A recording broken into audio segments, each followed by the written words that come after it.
Welcome back. We're in conversation this morning with Radhika Gupta joining us to discuss SEBI's new circular on AMC's key employee salary as well as the minimum 20% salary that must be in mutual fund units. Radhika, good morning. We were actually tracking a series of your tweets yesterday on this and really the implementation and how it could be quite challenging. Take us through your initial overview on these on this particular circular and what you feel will be some of the big roadblocks. Good morning. And, I would start by emphasizing what I said in the tweets, which is that I like the spirit of the circular. The spirit of the circular about employees investing in their own schemes is important. And let me also tell you that in most AMCs, I can certainly say this of us, even without any regulation or internal guidelines, most senior employees already probably invest 50 to 70% in their own schemes, simply because we have the most information about them and we tend to be very comfortable about them. So the spirit of the circular is not a problem at all. I think there are two sort of major issues with the circular. One is the fact that it is based on the amount I'm saving. It's based on CTC. So it's not a small percentage of bonus. It's not a percentage of investment. It's a percentage of CTC and it applies to a very wide range of employees. When it looks at key personnel, it looks at all direct reports to a CEO, which could be someone like an HR head also. It looks at dealing staff, which could earn, not very much money, unlike CEOs and CIOs. And you're almost mandating that these people save a certain amount of money. That in a city like Bombay is going to be extremely restrictive. I can't mandate that employees save a certain amount of money that they can't access for 3 years. So I think that's one of the major problems. The second problem, as I see it, is the forced asset allocation. So I think for a CEO, sales head, or anybody, it's saying invest in all your schemes. I mean, we don't run very many schemes, but that's 23 schemes and in AUM weighted order. So if I run an 80-20 debt equity business, then mandatorily my personal asset allocation becomes 80-20. If I'm an equity fund manager managing mid and small cap funds, I can only invest in mid and small cap or more risky funds. I mean, just because I'm a young fund manager managing a small cap fund doesn't mean that that's my risk appetite. So I think the details are very, very tricky and very restrictive on someone's personal asset allocation and personal savings. The spirit in itself is not a problem. There are probably much simpler ways to implement this idea.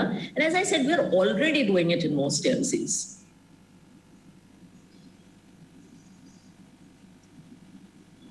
Radhika, what do you think has prompted the regulator to come up with this kind of a decision? Because I'm sure there must be some background.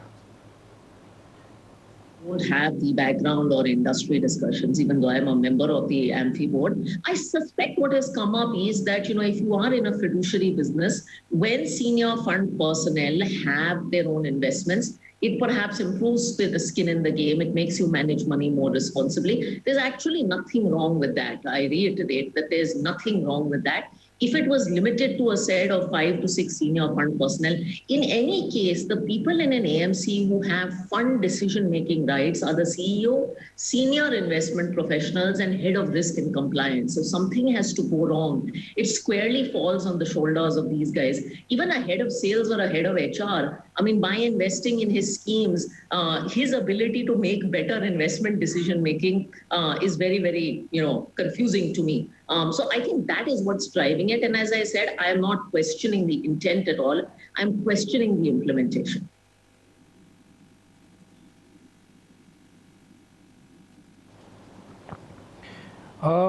I want to understand this whole concept of skin in the game. The famous book from Taleb, that how people who manage others' people money, they don't have their own conviction. Is it true in India as well? I have examples where I know fund managers have their savings in their schemes. I also know examples, without getting into names, where money managers do not invest in their own schemes also.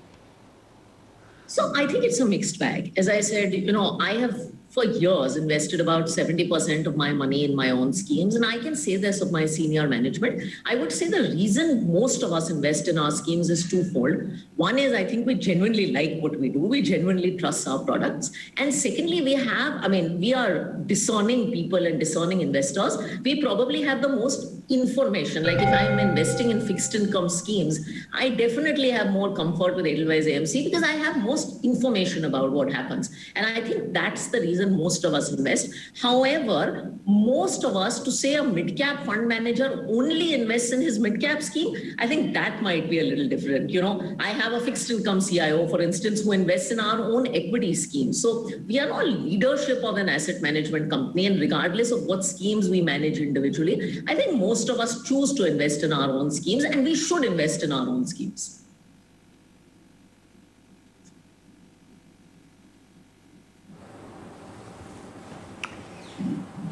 All right, Radhika, thanks so much for joining us with that quick look at the circular and some of the implications there. Deepan Mehta is also joining us.